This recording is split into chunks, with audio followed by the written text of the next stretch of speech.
I spent the first month of my marriage imagining how to leave it without destroying a woman who had already packed her entire life into boxes for me. That sounds cruel when I say it out loud. Maybe it is cruel. Some days I think I'm a coward hiding behind guilt because I don't want to admit I married someone I barely understood. Other days I convince myself I'm overthinking normal marriage problems and expecting some impossible movie version of love that nobody actually gets. She is 48.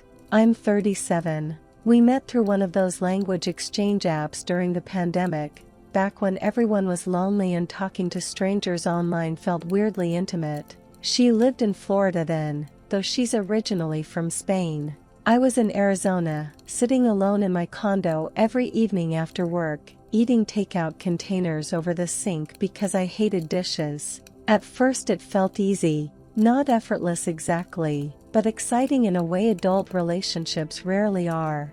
We talked almost every night, sometimes serious conversations about culture and politics and family, sometimes stupid things. She laughed loudly at her own jokes. I liked that. She made me feel interesting again, desired. I think loneliness can disguise itself as compatibility for a very long time. We visited each other over the next 2 years. Airports, hotels, long weekends, everything fragmented enough to stay romantic. You can hide a lot inside temporary situations. Real incompatibility doesn't fully show itself when someone leaves every Monday morning. There were signs though. She was jealous early on, but I interpreted it as passion because I was flattered.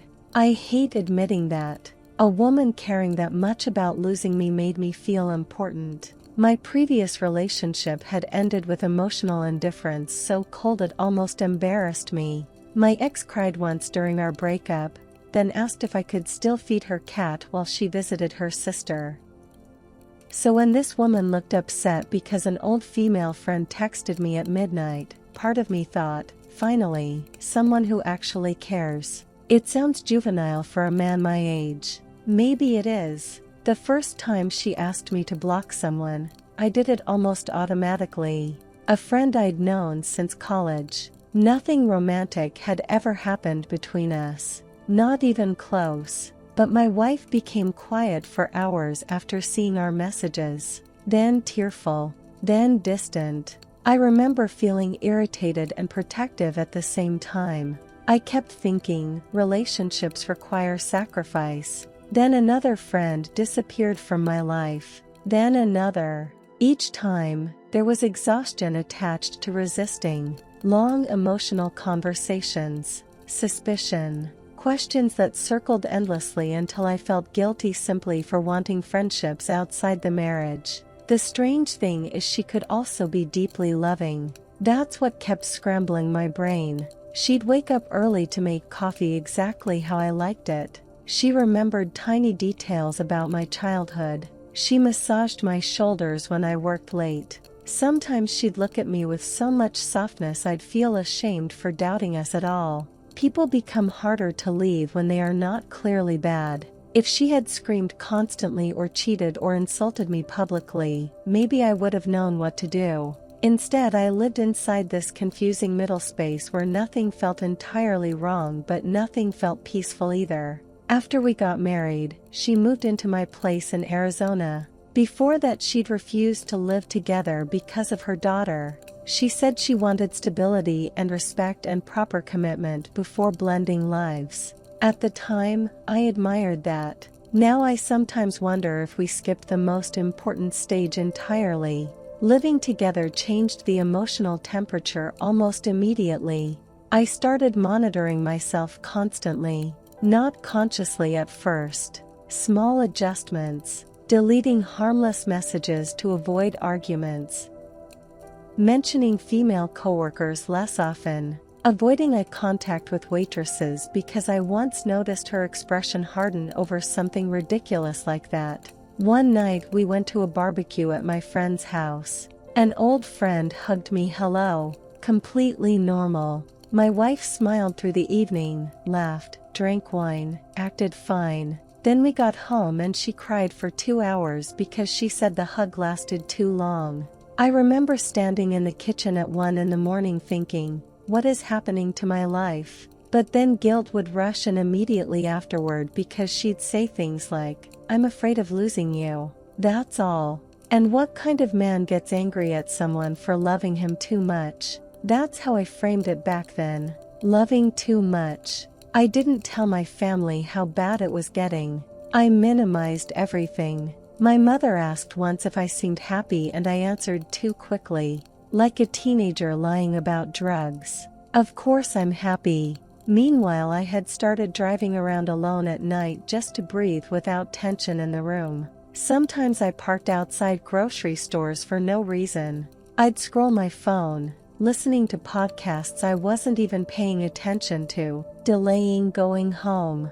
I hated myself for that. She had left her life behind, her daughter, her routines, her language, and there I was sitting in parking lots feeling trapped by a woman who had probably sacrificed more than I ever did. That imbalance followed me everywhere. Then came immigration interviews, paperwork, questions about our relationship, photos together, shared bills, future plans. The strangest part was that none of it was fake. That's what bothered me when people implied she only wanted residency.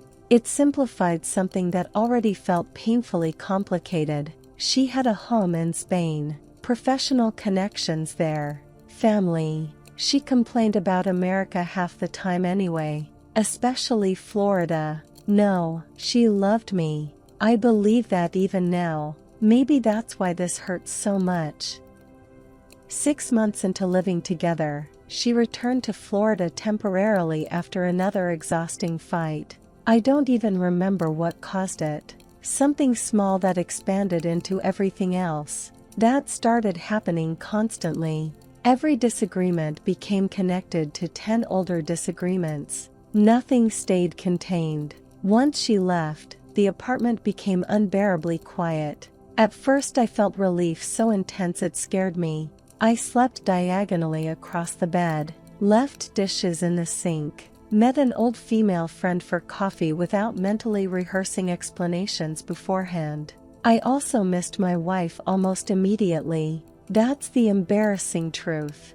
I missed her laugh, her perfume in the bathroom, the way she touched my neck absent-mindedly while watching television. Human beings are so pathetic sometimes. We can miss people who make us unhappy because unhappiness still feels intimate compared to being alone. We started talking again every night after she left. Softer conversations this time, more reflective. She admitted she'd become controlling, said she was afraid because of the age difference, because she worried younger women would eventually replace her. I didn't know what to say to that. Part of me felt compassion. Another part felt manipulated by the vulnerability, then guilt for thinking that. Everything became layered like that. She promised she would work on the jealousy. I promised I'd move to Florida so we could start fresh together instead of forcing her into my world. At the time it sounded hopeful, but something happened during those months apart that I still struggle to explain. Distance didn't heal me, it clarified me. Without daily tension clouding everything, I started noticing how fundamentally disconnected we actually were. Conversations felt forced sometimes. Entire evenings built around trying to locate common ground. She loved intense emotional discussions about feelings and loyalty and symbolic meanings behind things people said. I liked practical conversations, dumb humor, quiet companionship. Even culturally, we interpreted life differently. Family expectations, privacy, gender roles, friendship, conflict. None of it aligned naturally, and yet we kept trying to convince ourselves love could compensate for all of it. I think people our age become very attached to the idea of making relationships work because failure feels heavier later in life, more embarrassing, more consequential. One afternoon my sister asked me casually if I was excited to move to Florida. I lied again. Yeah, nervous, but excited. Then she looked at me for a second too long and said, "You don't sound excited." That irritated me disproportionately. I got defensive immediately. Started listing practical reasons for the move. Better weather, new opportunities, fresh start. She just nodded. The problem was she was right. I wasn't excited. I was afraid. Afraid of ending the marriage and detonating someone else's life. Afraid of staying and slowly disappearing inside a relationship that already felt exhausting after only months of marriage. Her daughter complicated everything further. She's a sweet kid, smart, quiet. She started calling me when she needed help with English homework. Sometimes she'd send me pictures of stray cats she found outside their apartment. I began feeling responsible for her emotionally in ways I never anticipated. That responsibility became its own prison. I'd imagine ending things and immediately picture her daughter asking questions nobody could answer cleanly. I pictured immigration complications, lawyers, tears, boxes again, and underneath all that guilt sat another ugly thought I rarely admitted even to myself. What if I stay for the wrong reasons and eventually resent them both? That possibility frightened me more than divorce sometimes. Because resentment changes people slowly, quietly. It turns generosity performative, affection mechanical. I watched my father do that for 20 years with my mother. By the end, he wasn't cruel exactly, just emotionally absent, like a man permanently waiting for another life to begin. I swore I'd never become him. A few weeks ago, my wife called me crying because she felt me pulling away emotionally. I denied it automatically, even though she was right. Then she asked, very softly, "Do you still believe we belong together?" I couldn't answer immediately, and she noticed. That pause probably told her more than anything else ever could. We stayed on the phone quietly for a while after that. Not dramatic silence, just tired silence. Two people hearing the distance inside each other. Finally she said, "I think you want certainty before loving someone fully.